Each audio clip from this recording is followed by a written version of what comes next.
At 78 years old, May Ellen Carter, a quiet widow living alone on her sprawling Georgia farm, was known for her sweet potato pies and church hymns, until the night she picked up her old rifle, its barrel gleaming under the moonlight, and proved that her past as one of the deadliest snipers in history wasn't just a rumor whispered in the back pews. May Ellen Carter was 78 years old, her hands weathered from decades of tending the rich Georgia soil, her eyes sharp despite the lines etched around them. She lived alone on her family's farm, a 200-acre spread of rolling fields and dense woods in Wilcox County, passed down through 4 generations. To the folks in the nearby town of Abbeville, May was a familiar figure, always in her Sunday best at Mount Zion Baptist, always with a basket of vegetables to share, always quick with a kind word. But there was another side to May, one known only to a handful of aging veterans and buried in classified military files from a bygone era. Long before she was a farmer, a mother, or a grandmother, May Ellen Carter had been a legend, a sniper whose precision and nerve had turned the tide in battles most people never knew she fought. The farm was her sanctuary, a place where she'd raised her children, buried her husband, and found peace after a life marked by war. The land was more than dirt and crops. It was her legacy, her anchor. But in the spring of 2025, that sanctuary came under threat. Developers from a company called Horizon Land Group had been circling Wilcox County for months, buying up struggling farms to make way for a sprawling industrial park. Most of the farmers, worn down by debt or drought, had sold. But May refused. Her land wasn't for sale, not for any price. The developers didn't take kindly to her stubbornness. What started as polite offers turned into pressure. Letters, phone calls, visits from slick-suited men who spoke of progress and community benefits. May saw through their words. She knew what they wanted: her home, her history, her life. By April, the pressure turned sinister. Tires were slashed on her old pickup truck. Fences were cut, letting her cattle wander. One morning, she found her mailbox stuffed with threatening notes, unsigned but clear in their intent: sell or else. May didn't scare easily. She'd faced worse than corporate bullies in her time. Enemy soldiers, hostile jungles, and missions where survival was a coin toss. She kept her rifle, a custom-built M24 she hadn't touched in decades, oiled and stored in a locked case under her bed. She told herself she'd never need it again. But as the threats escalated, she began to wonder. The first real trouble came on a warm May evening. May was sitting on her porch, a glass of iced tea sweating in her hand, when she heard the rumble of engines. 3 trucks pulled onto her property, their headlights cutting through the dusk. 6 men climbed out, carrying crowbars and cans of gasoline. They weren't there to talk. May's heart didn't race. It never had, not even in the worst moments of her past. She stood, set her tea down, and walked inside. The rifle case was heavy, but her hands were steady as she opened it. The M24 felt like an old friend, its weight familiar, its scope still pristine. She loaded it with the same calm precision she'd used in another life, then stepped back onto the porch. The men were spreading out, one kicking at her garden gate, another splashing gasoline on the barn. May didn't shout or warn them. She never had. Instead, she knelt, her knees creaking but her aim unwavering, and peered through the scope. Her first shot took out the tire of the lead truck, the crack of the rifle echoing across the fields. The men froze, startled, scanning the darkness. May's voice, calm but carrying the weight of authority, cut through the night. "Leave my land. Now." They didn't listen. A second shot shattered a crowbar in one man's hand, sending him scrambling. The others bolted for the trucks, but May's third shot punctured another tire, stranding them. She didn't aim to kill, never had unless it was necessary, but she made her point. The men fled on foot, leaving their tools and their nerve behind. Word spread fast in Abbeville. By morning, whispers of May's stand were circulating at the diner, the gas station, the church. Some called it a miracle. Others called it trouble.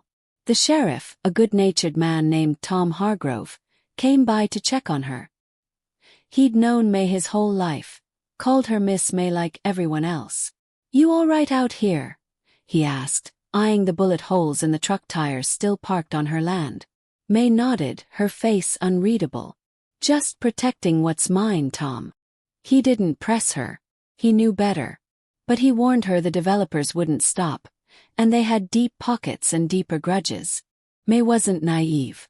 She knew this was only the beginning. Horizon Land Group wasn't just a company. It was a machine backed by money and influence. They'd come again, and they'd come smarter. She spent the next few days preparing. She walked her property, mapping sight lines and blind spots, just as she had in jungles and deserts decades ago. She set up motion lights around the perimeter and rigged noisemakers, old cans and bells, to alert her to trespassers. Her neighbors, mostly older farmers like herself, offered support, but May kept them at arm's length. This was her fight. Her past wasn't something she talked about, not even with her children, who'd grown up and moved to Atlanta and Charlotte. But it was always there, in the way she moved, the way she noticed things others missed. In the 1960s, May had been one of the first black women to serve in a covert military unit, trained as a sniper for missions the government never acknowledged. She'd been recruited young, her sharp eyes and steady hands noticed during a marksmanship competition at Fort Benning. The Army saw potential in her, and she saw a chance to prove herself in a world that doubted her at every turn. She'd served in conflicts from Vietnam to unnamed operations in Central America. Her record classified, her medals tucked away in a box she never opened. When she retired, she buried that life, trading her rifle for a plow. But the skills never left her. By June, the developers upped the ante. They hired private security, men who carried themselves like ex-military, not local thugs. May spotted them first through her binoculars, watching from a hill overlooking her property. They moved in pairs, checking fences, testing her defenses. She knew their type, trained but not like her. She'd faced better in worse places. That night, they came closer, cutting her power line and plunging the farm into darkness. May didn't need light. She knew every inch of her land, every tree and ditch. She slipped into the woods, her rifle slung over her shoulder, moving like a ghost. The men never saw her. She took out their truck's engine with a single shot from 300 yards, the bullet piercing the radiator clean.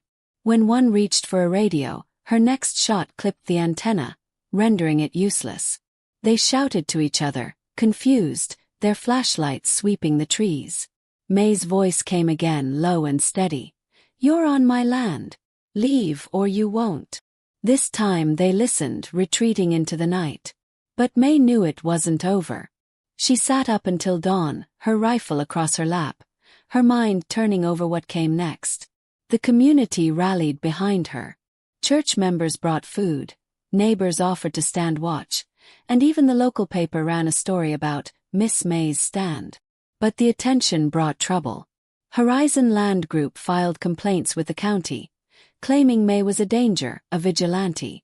They pushed for eminent domain, arguing her farm stood in the way of economic progress. The sheriff warned her about a hearing scheduled for July. May didn't trust the system, she'd seen it fail too many times, but she wasn't one to back down. She started training again, not just her body but her mind. She practiced her breathing, her trigger control, her ability to wait. She'd always been patient, a trait that had made her deadly in the field. She cleaned her rifle daily, checked her ammunition, and mapped out new defensive positions. She didn't want a war, but she was ready for one. Her children worried, begged her to sell and move to the city. "This land is me," she told them. "If I lose it, I lose myself." In late June, the developers made their boldest move. A dozen men arrived at midnight, armed with more than crowbars, handguns, rifles, body armor. They weren't there to scare her. They were there to end it. May was ready. She'd spotted their approach from a mile out, their headlights betraying them. She moved to a ridge overlooking the farm, her rifle steady against a tree. The first shot disabled their lead vehicle. The second took out a floodlight they'd set up. The men scattered, firing blindly into the dark. May didn't flinch. She picked her targets carefully. Tires, weapons, equipment, never aiming to kill. Her shots were warnings, each one precise, each one a message. This is my home. The standoff lasted an hour. By the end, the men were retreating, their vehicles crippled, their confidence shattered. May stayed on the ridge until sunrise, watching for stragglers. When the sheriff arrived, he found her sitting on her porch, her rifle out of sight. "Heard there was trouble," he said. May just smiled. "Nothing I couldn't handle, Tom." The hearing came in July. Horizon Land Group brought lawyers, charts, and promises of jobs. May stood alone, her voice steady as she told the county board about her family's history, the blood and sweat in that soil. She didn't mention her rifle or her past, but she didn't need to. The room felt her strength. The board denied the eminent domain claim, citing community support and May's property rights. The developers left, tails tucked, but May knew they'd try again someday. She returned to her farm, her routine unchanged. She tended her crops, baked her pies, sang her hymns. But the rifle stayed close, a reminder of who she'd been and who she still was. In Abbeville, the whispers grew louder, not of fear but of respect. May Ellen Carter, the elderly black woman who'd defended her farm, wasn't just a farmer.